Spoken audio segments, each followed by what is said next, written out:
Saya akan contohkan sebentar ya. Gimana sih proses kita ketika mengkondisikan orang dari sakit sampai sakaratul maut. Kita coba itu ya sebentar, supaya prakteknya jelas. Tolong agak minggir yang di tengah. Kiblat mana ini Om? Sana. Kita akan bagi ya. Kalau kita mengkondisikan orang sakit, kita bagi jadi dua. Kondisinya sakitnya yang belum terlalu parah, dan yang kedua sakit yang parah. Sakit yang parah itu cukuplah dikatakan parah ketika sudah mulai datang sakaratul maut. Sakaratul maut itu prosesnya bisa panjang, bisa pendek, sesuai dengan apa yang Allah tetapkan. Ada banyak yang menyebabkan orang itu sakaratul mautnya panjang. Bisa jadi karena syirik yang dia bawa, sampai barang-barang itu menahan rasa sakit yang dia rasakan betul sebelum kematiannya. Atau bisa jadi dia memang betul orang yang beriman, Allah memberikan sakit yang berat pada sakaratul maut supaya semakin banyak dosa-dosa yang dia lakukan itu berguguran. Karena sakaratul maut dari rasa sakit yang kita dapatkan menggugurkan dosa. Makanya disebut dengan kafarah yang sesuai dengan pembahasan kitab kita. Anduk ya, enggak apa-apa. Antum tidur akhi. Hadap ke kiblat. Kalau sakitnya masih biasa, menghadap kemana saja tidak apa-apa. Tidak apa-apa kita belajar sunnah bagaimana merawat orang sakit, menjenguk orang sakit ketika dalam kondisi umum, dalam kondisi tidak terlalu berat dulu. Maka kalau kondisinya belum terlalu berat, maka sesungguhnya tidak perlu menghadap kiblat. Tidur aja kering, saya tutupin. Maka kemudian kita kalau hadapin orang sakit, ini banyak di antara ikhwan dan akhwat yang sudah lama ngaji tapi belum paham sunahnya bagaimana jenguk orang sakit ataupun ngerawat orang yang sakit. Saya sampaikan dulu, ngerawat orang yang sakit itu pahalanya besar. Kalau menjenguk orang yang sakit sebanding dengan 70.000 malaikat yang mendoakan di waktu pagi dan sore, itu baru menjenguk. Antum bisa bayangkan, kias aulanya, analogi tingginya, gimana merawat orang sakit. Dan kita harus paham merawat orang sakit itu harus sabar. Sensitivitas mereka menjadi lebih ketika sakit. Kadang-kadang kedapat semprotan, kadang-kadang suka sensitif. Jangan ditanggepin orang sakit itu. Kadang-kadang kita terpancing, akhirnya kita nanggepin ikut marah. Tidak usah. Saya pernah ngingetin saudara saya, sabar ya.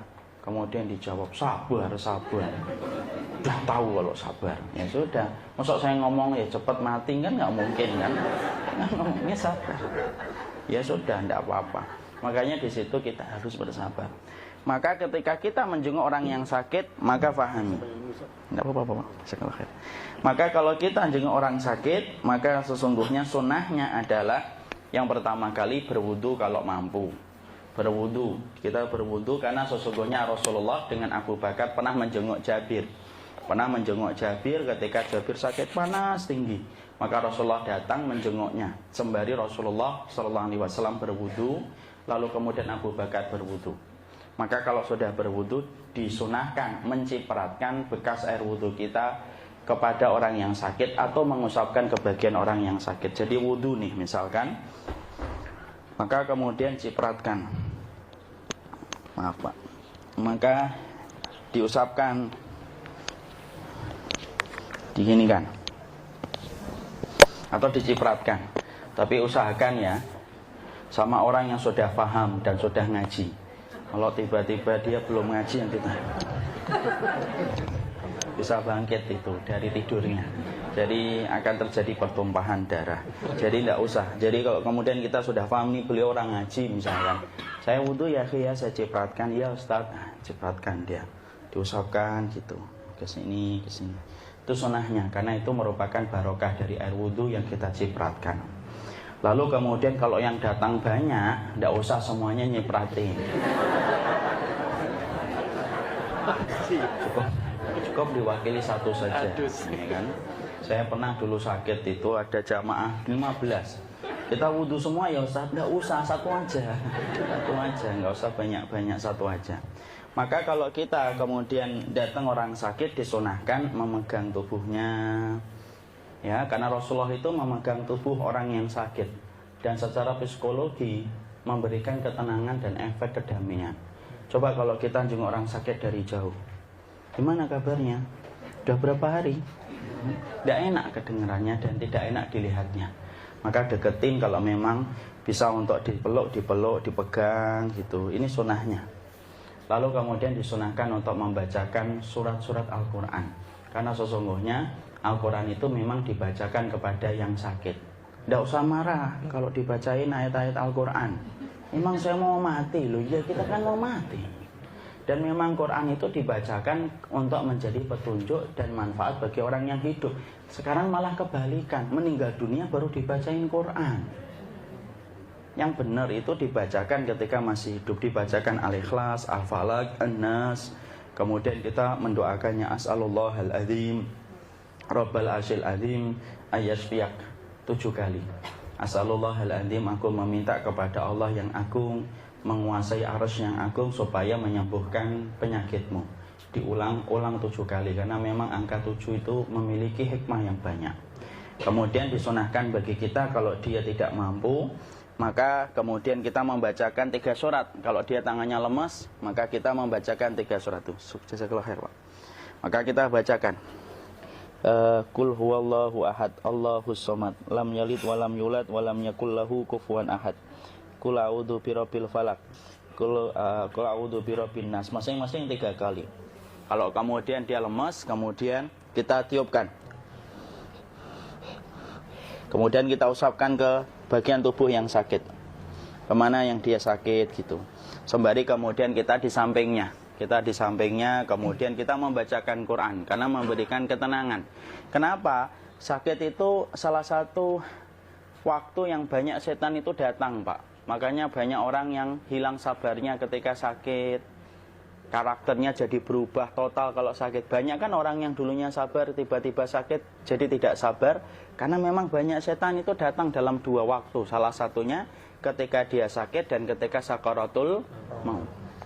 Makanya kemudian kita memberikan kemudian Al-Quran, membacakan supaya dia tenang, mengkondisikan supaya setan tidak banyak bermain-main di sekitar orang yang sakit. Karena memang dengan dibacakan Quran, maka setan itu akan pergi ketika tidak nyaman pada tempat-tempat yang dikumandangkan di dalamnya zikir. Kemudian kita ngomong yang baik, Pak. Sakitnya apa gitu, insya Allah sembuh. Makanya kan doanya selain As'alullahal azim, kita mengatakan la ba'sa tahurun insya Allah. Tidak apa-apa, menyucikan dosa, kan gitu. Menenangkan, meringankan. Jangan ngomong yang berat-berat. Sakitnya apa, Mas? Ini batu ginjal. Kemarin tetangga saya meninggal. Nggak usah ngomong kayak gitu. Ya, itu mah yang tidak penting. Ya, atau kemudian kita ngomong yang tidak penting. Wah, ini kamarnya VIP ya. Sehari berapa, Mas? Gitu. 1 juta, Ustaz. Waduh, sudah berapa hari? 10 hari. 10 juta ya. Lumayan ya. Belum obatnya ya. Asalnya batu ginjal jadinya jantung, Pak. Enggak usah lah gitu. Anak itu sering sekali kadang-kadang antar jamaah gitu nanya, ini kamarnya harian berapa? Enggak usah nanya gitu apa? Enggak usah nanya kayak gitu. Nanya sama resepsionis saja kalau nanya kamarnya. Kemudian disunahkan bagi kita megang bagian kepalanya sini. Ya. Kemudian memegang bagian kepalanya sini. Maaf ya, Khi. Lepas saja, antum sakit pakai peci ngapain? Maka kemudian diusapkan di wajah, ya, diusapkan di wajah begini. Kemudian diusap dadanya. Karena ketika Jabir bin Abdullah itu sakit, maka kemudian Rasulullah SAW beliau kemudian mengusap wajahnya begini, kemudian dirasakan kemudian dadanya, sampai-sampai Jabir bin Abdullah itu berkata, sampai Rasulullah wafat pun saya masih merasakan hangatnya tangan Rasulullah ketika mengusap dadaku. Jadi kemudian kita gini sembari kita bacain doa gitu. Ini sesama jenis ya. Jadi kemudian jangan dipakai untuk yang lawan jenis. Jadi kita begini sembari kemudian kita terus membacakan Quran, mengingatkan kepada beliau tentang wasiat. Wasiat itu harus kita selalu ingatkan. Dan saya ingatkan bapak-bapak dan ibu, wasiat itu merupakan bagian dari sunnah yang hari ini terlupakan. Nulis wasiat. Wasiat itu harta apa, kemudian kalau non harta bagaimana. titipkan ke sahabat kita, ke suami kita, atau ke istri kita, kalau memang mau ada anak-anak kita. Dan itu penting karena sesungguhnya semua para nabi, bahkan Rasulullah sendiri pun selalu meninggalkan wasiat. Dan wasiat dirubah bisa sesuai dengan konteks keadaan. Contoh, kita akan berwasiat nanti kalau saya meninggal sepertiga, saya titipkan kepada ustadz itu. Perkembangan waktu ternyata terlihat akhlaknya tidak baik misalkan. Kemudian kita coret namanya, kita ganti ustadz yang lain. Boleh dirubah kalau wasiat itu. Dan wasiat itu termasuk bagian dari sunnah. Ketika sakit dan ketika kita kondisi mau safar, itu kemudian kita berwasiat semacam itu. Maka inilah yang kita lakukan. Ya, kembali kemudian kalau menjenguk itu yang paling afdal di sebelah kanan. Disinilah yang paling afdal untuk menjenguk orang yang sakit itu. Kalau memang bagian kanannya sudah penuh ya sudah, berarti duduk sana samping kiri. Ya, karena memang kalau Rasulullah selalu mengambil posisi kanan ketika beliau menjenguk orang sakit. Gimana kita kalau kondisi keluarganya? Sudah kondisi keluarganya terus mengingatkan dia untuk sabar, memperdengarkan murotal, membacakan Quran supaya dia bersabar. Maka itu bagian dari kewajiban kita ketika sakitnya masih sakit yang bisa dia sakitnya belum sampai parah. Sampai di sini ya, paham ya. Sekarang sakitnya ketika mulai berat. Sakit itu ketika mulai berat, maka disunahkan dalam satu riwayat. Tentunya ada perbedaan para ulama ya. Yaitu adalah disunahkan untuk menghadapkan ke arah Ka'bah. Sebagaimana satu riwayat dari Ma'rur radhiyallahu anhu. Maka ada satu sahabat yang minta diarahkan ke arah kiblat ketika menjelang sakaratul mautnya. Proses sakaratul maut itu dapat ditandai dengan indikasi ketika matanya sudah mulai ngelihat ke atas ataupun sering terpejam walaupun kita memanggil. Contoh, antum namanya siapa, akhi? Willy. Antum lihat ke atas, akhi.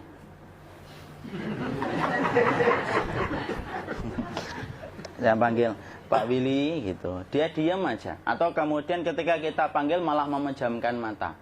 Coba, nah. Terus kemudian di sininya nangis biasanya. Terus kakinya di situ sudah mulai agak kaku. Itu proses sakaratul mautnya sudah mulai datang. Sakaratul maut itu juga kemudian ditandai ketika sekumpulan malaikat duduk sejauh mata dia memandang. Fajalasu indamudil basar. Jadi kemudian kata Rasulullah dalam riwayat Barok bin Azib, malaikat itu datang kemudian berkumpul sejauh mata orang ini memandang ketika mau meninggal dunia. Malaikat itu kalau dia orang yang beriman, maka malaikatnya berpakaian putih, membawa kain kafan dan membawa minyak wangi dari surga. Fajalasu indamutil basar. Sejauh mata dia memandang di sonono. Makanya kadang-kadang kan kita kalau tidak paham ngomong, melihat apa sih bu? Gitu. Bu melihat apa? Gitu. Tidak usah digituin. Dia melihat sesuatu yang berat yang belum pernah dia jumpai seumur hidupnya. Maka kemudian tanda sakratul mautnya sudah mulai kelihatan. Kemudian dadanya sudah mulai sesak ketika ini. Terus kakinya sudah mulai kaku dia. Sudah mulai begini. Nah itu sudah mulai sakratul maut mulai datang. Sakratul maut itu ada intinya. Intinya disebut dengan naza. Tahu naza ya? Naza itu proses dicabutnya ruh, itu namanya naza. Nah itu naza. Nah itu naza. Keras dia, cabutnya itu keras. Makanya kemudian itu naza. Dan naza itu jangan kita kira ini. Saya ambilkan gambaran yang paling gampang. Pernah nggak kita dengar kisah orang di penjara dicabut kukunya? Dengar itu ngilu atau tidak ngilu? Ngilu. Itu kuku, Pak. Bisa bayangkan ruh dari sini. Di sini ada ruh ya, makanya dicabut ini kan sakit sampai ujung jempol. Dicabut dari sini, makanya kemudian kalau sampai hanya meneteskan air mata di situ kita paham. Dicabutnya kuku aja kita ngilu, bayangkan. Satu kuku itu. Ini ruh ini. Ini ruh. Sampai Rasulullah SAW aja lemah. Rasulullah itu ketika di atas pangkuan Aisyah. Di atas pangkuan Aisyah, beliau sempat melihat Abdurrahman itu, adiknya ibunda Aisyah itu bersiwak. Saking lemahnya Rasulullah itu Rasulullah itu cuma ngeliatin Abdurrahman itu yang pakai siwak itu. Kemudian Aisyah itu, ibunda Aisyah nanya, Rasulullah engkau pingin siwak ya Rasul? Rasulullah sampai tidak jawab. Hanya memberikan tanda bahwasanya sebenarnya beliau pengen siwak. Kemudian Aisyah ngambilkan siwak dengan bantuan Abdurrahman. kemudian diginikan, kemudian dipegangkan itu ke tangan Rasulullah, disiwakin mulutnya Rasulullah. Itu Rasul, Pak. Orang yang paling tahan dengan rasa sakit itu siapa kalau bukan Nabi? Orang yang tidak pernah ngeluh sepanjang hidupnya itu siapa lagi kalau bukan Rasul, Pak? Puncak keimanan adalah tidak mengeluh. Salah satunya adalah tidak mengeluh. Dan Rasulullah adalah orang yang berada pada puncak iman. Itu pun semacam itu beratnya. Ya. Maka ketika sakaratul maut semakin berat, maka kemudian yang nangis-nangis, tolonglah berhenti dulu nangisnya. Tidak kuat Ustaz, tidak tega. Iya, kita juga paham, sedih. Tapi nangisnya pergi dulu. Kenapa? Saya khawatir ini akan menyempitkan hatinya, menyesakkan dadanya. Orang dengar nangis itu biasanya tidak suka, Pak. Bapak kalau dengar bayi nangis sama bayi ketawa lebih senang mana? Bayi ketawa. Karena secara fitrah itu berat kalau dengar orang nangis. Makanya yang nangis-nangis, aduh Pak Willy gitu.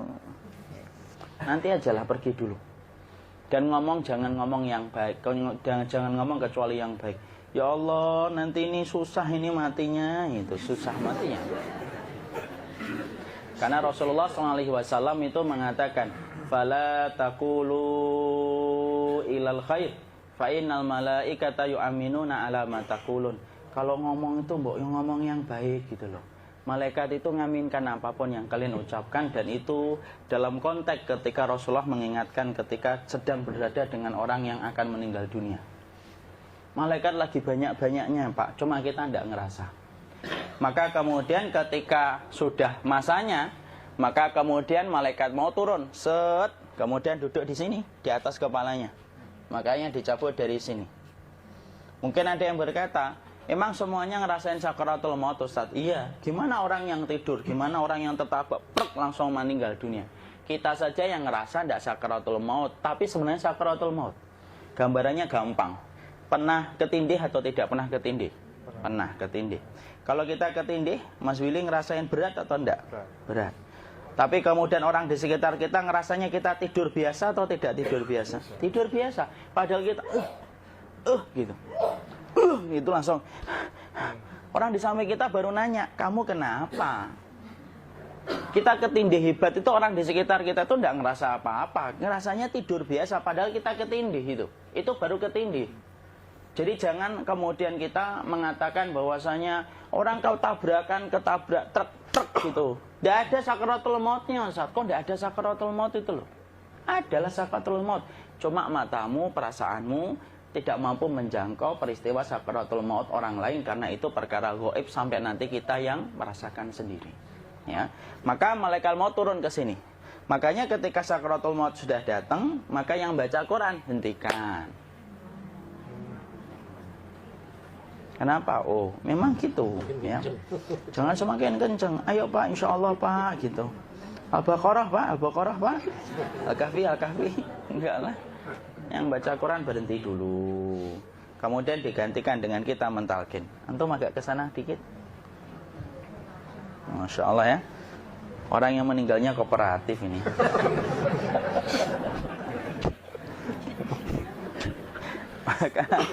maka agak ke sini ya.